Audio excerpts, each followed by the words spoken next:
All right, Song of Solomon, chapter 1, verses 15 through 17.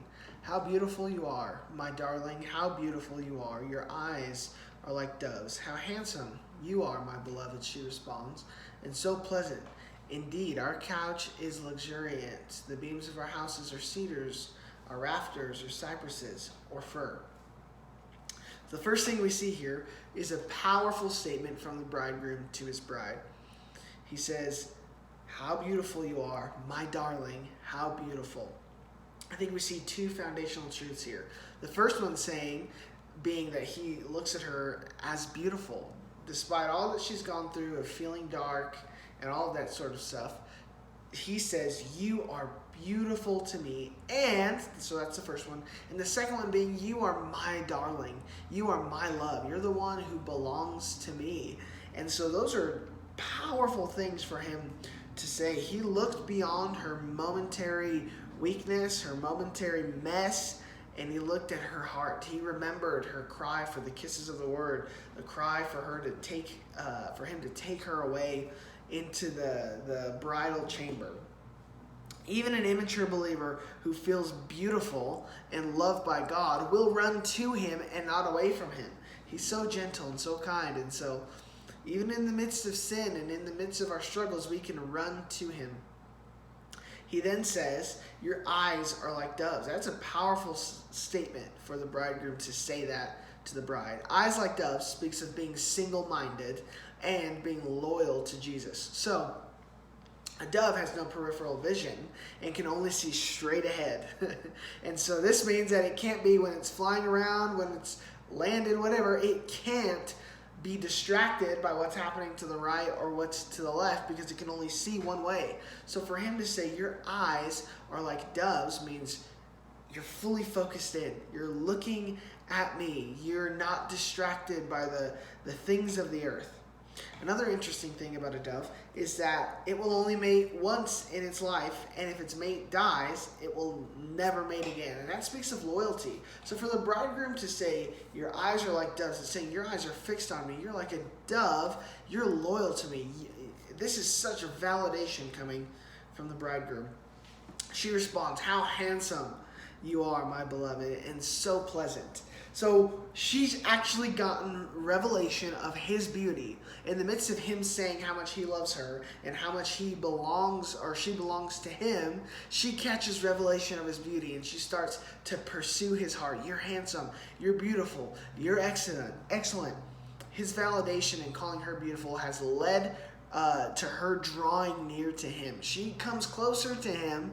She approaches the throne room because he says, you're beautiful to me. And now she's experiencing him. And she says that you're pleasant.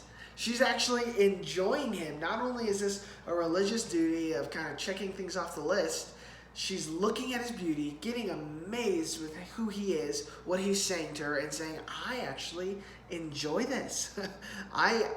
This is great. This wasn't how my life has been before. She's actually beginning her spiritual growth. Her eyes are finally off of herself. The shame is starting to disappear, and her growth in God begins right here in the context of being enjoyed by him and enjoying him.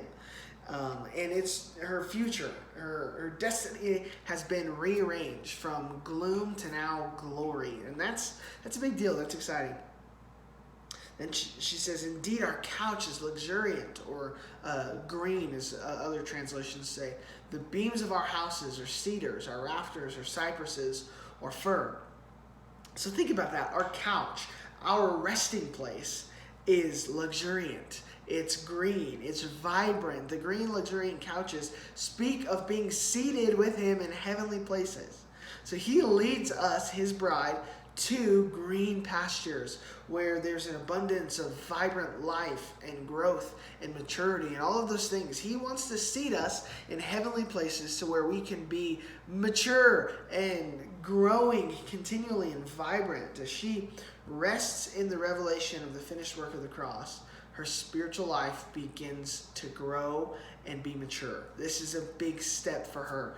She's growing. She's maturing in God. She's resting in what he's done and what he's provided for her, and now she can grow. That's her foundation of growth. She says the beams of the house were like cedar and the rafters like fir. That talks about the strength and the protection that she receives from the one she loves. Cedar and fir were strong woods, and they were the strongest of Solomon's time. So for the entire house to be built of that meant she had security with God, with the one she loved. She had security. She didn't have to worry about hardly anything. She was resting in the luxuriant couch, being surrounded in his protection and his safe boundaries, even his firm but safe boundaries, even. What I find interesting here is that the house is, I think it's referring to also the body of Christ. Not only is it God's protection and provision, but a lot of times he'll protect and provide through the rest of the body.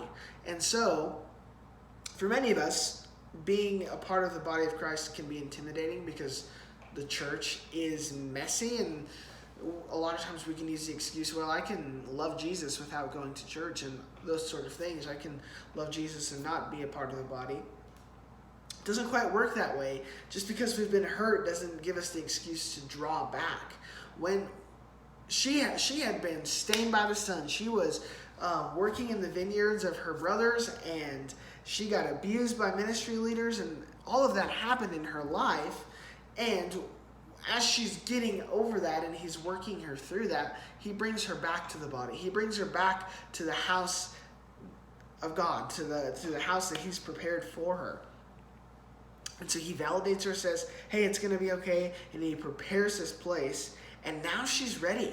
She's growing. She won't be abused. She is no longer focused on the work she has to do for God, but she's focused on his beauty now. She's focused on staring at him, getting revelation, and resting in him. And it's hard to be abused. It's hard to be overworked. It's hard to burn out when our focus is him and not us, or not what we can do for him. So she is in this place of protection, this place of being in his house. So it's exciting stuff. Bless you guys.